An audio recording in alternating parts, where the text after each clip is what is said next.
Hi friends, welcome to our channel Usha vlogs Tamil. So எல்லாம் எப்படி இருக்கீங்க மக்களே? எல்லாம் நல்லா இருக்கீங்கன்னு நினைக்கிறேன். ஸோ இந்த வீடியோவில் சூப்பராக மீல் மேக்கர் வச்சு பெப்பர் ஃப்ரை பண்ணியிருந்தேன். இது ரசம் சாதம், தயிர் சாதம், சாம்பார் சாதம், தோசை, ஆப்பம், சப்பாத்தின்னு எல்லாத்துக்கூடயும் சாப்பிட்லாம். அவ்வளோ நல்ல டேஸ்டியாக இருக்கும். கண்டிப்பாக பிகினர்ஸ் எல்லாமே ட்ரை பண்ணலாம். என்னோட வீடியோ ஃபஸ்ட் டைம் பார்க்குறீங்கன்னா சப்ஸ்கிரைப் பண்ணி பாருங்கள். அப்போ தான் எல்லா வீடியோ உங்களுக்கு நோட்டிஃபிகேஷன் ஆகும். மீல் மேக்கரை சுடு தண்ணியில் தேவைக்கேற்ப போட்டு நான் வந்து ஜஸ்ட் ஒரு குக்கான ஒன்றையே அந்த தண்ணியை ஃபில்ட்ரு பண்ணி பச்சை தண்ணி ஊற்றி ஒரு அலசி அதை வந்து நல்லா புழிஞ்சி வச்சுக்கிட்டேன். என்னோடய பாப்பாவுக்கு எந்த அளவுக்கு அறிவு வளர்ந்துருக்கு, எனக்கு தான் இன்னும் வளரல போல். வெங்காயம் கட் பண்ணுறப்ப கண்ணில் தண்ணி வரக்கூடாதுன்னு ஸ்பெக்ஸ் போட்டுக்கிட்டு கட் பண்ணிக்கிட்டு இருந்தா. எனக்கு கூடவே வீக்கெண்டுன்றதுனால ஹெல்ப் பண்ணிகிட்டு இருந்தா. இது சாட்டர்டே எடுத்த வீடியோ. மீல் மேக்கரை 2 பாகமாக பிரித்து வச்சுக்கிட்டேன். குழந்தைங்களுக்கு பிடிச்ச மாரி மீல் மேக்கர் 65 வந்து ரெடி பண்ணிக்கிட்டு இருந்தேன். அது ஷார்ட்ஸ் வீடியோவில் நேற்றே அப்லோட் பண்ணியிருக்கேன். கண்டிப்பாக அந்த ரெசிபி வேணும்னா செக் பண்ணி பாருங்கள். ரொம்ப நல்ல டேஸ்டியாக இருந்துச்சு. நான்வெஜ் எடுக்காத டைமில் கண்டிப்பாக இந்தமாரி குழந்தைங்களுக்கு செஞ்சு கொடுக்கலாம்.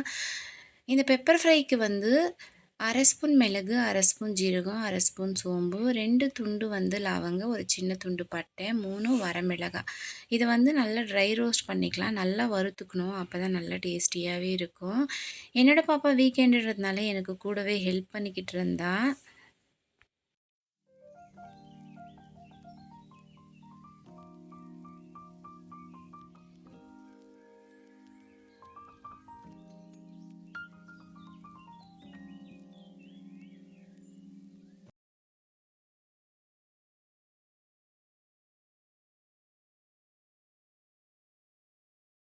நம்ம அரைச்சிருக்கிற பொடி, உப்பு இது எல்லாத்தையும் போட்டு மீல் மேக்கரில் நல்லா மிக்ஸ் பண்ணி ஒரு 10 நிமிஷம் வந்து ஊற வச்சணும். அப்போ நல்ல உப்பு காரம் உரைக்கும்.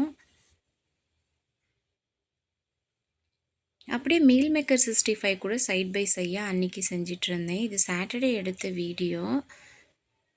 ஸோ அதே கடாயில் எண்ணெய் எல்லாமே ஃபில்ட்ரு பண்ணி எடுத்து வச்சுட்டு தேவைக்கேற்ப 2 டேபிள் ஸ்பூன் அளவுக்கு திரும்ப அதே ஆயிலே வந்து யூஸ் பண்ணிக்கிட்டேன். நம்ம ஆல்ரெடி மிக்ஸ் பண்ணி வச்சுருக்கிற மீல் மேக்கர் கூட வந்து 2 ஸ்பூன் அளவுக்கு தயிர் வந்து போட்டுக்கிட்டேன். ஸோ தயிர் இல்லைன்னா லெமன் ஜூஸ் கூட போட்டு மிக்ஸ் பண்ணி வச்சுக்கலாம். கடாயில் அரை டேபிள் ஸ்பூன் அளவுக்கு சோம்பு, 2 வரமிளகாய் காரத்துக்கு. நம்ம ஆல்ரெடி வந்து மிளகு, மிளகாய் எல்லாமே யூஸ் பண்ணியிருக்கோம். தேவைக்கேற்ப மிளகாய் வந்து போட்டுக்கலாம்.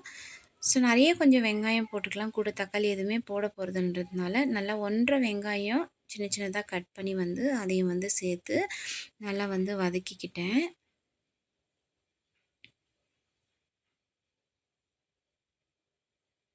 கொஞ்சமாக கருவேப்பிலையும் போட்டு வதக்கிக்கலாம். கருவேப்பிலை போட்டு செய்கிறப்போ நல்லா இது வாசனையாக சூப்பராகவே இருக்கும். நம்ம மிக்ஸ் பண்ணி வச்சுருக்கிற மீல் மேக்கரை போட்டு நல்லா மிக்ஸ் பண்ணிக்கலாம். ஆயிலே வந்து ஒரு 1 மினிட் வந்து நல்லா ஃப்ரை பண்ணிக்கணும்.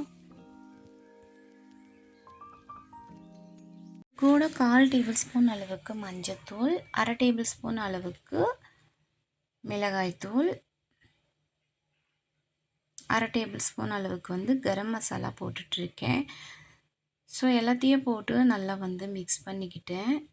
தண்ணி எதுவும் நிறைய ஊற்ற வேண்டிய அவசியம் இல்லை. இது ட்ரை ரோஸ்ட் பண்ணுறங்கிறதுனால தண்ணி வந்து கொஞ்சமாக அந்த மிக்ஸி அரைச்சிருக்கு இல்லையா பொடி, அதோடது அப்புறம் மிக்ஸ் பண்ணி வச்சுருந்த அந்த பிளேட்டு இது எல்லாத்தையும் மாத்திரம் மிக்ஸ் பண்ணி கொஞ்சமாக தண்ணி வந்து ஊற்றி ஒரு 1 மினிட் வந்து நல்லா வந்து குக் ஆகணும். அப்போ வந்து இந்த தண்ணி அதுக்குள்ளே எல்லாம் போய் காரம் எல்லாம் உப்பெல்லாம் உரைச்சி செம்ம டேஸ்ட்டாக இருக்கும். இது கண்டிப்பாக ஒன்ஸ் ட்ரை பண்ணி பார்க்கலாம் எல்லாருமே. பிகினர்ஸ் எல்லாம் ரொம்ப ஈஸி இது. ஸோ நான்வெஜ்ஜு சாப்பிடாதவங்கெல்லாம் கூட செஞ்சு சாப்பிட்லாம். சூப்பராகவே இருக்கும்.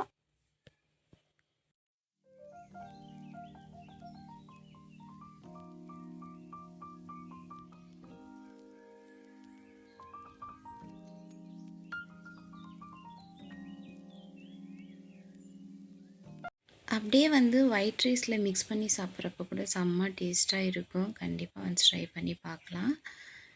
ஸோ நேற்று வந்து எங்கள் வீட்டு சண்டே ஸ்பெஷல் வந்து சிக்கன் ஒயிட் ரைஸு. நான் களி செஞ்சுருந்தேன். ஸோ அது என்னால் வீடியோ எடுக்க முடியல. பாய் ஃப்ரெண்ட்ஸ், நெக்ஸ்ட் வீடியோவில் பார்க்கலாம்.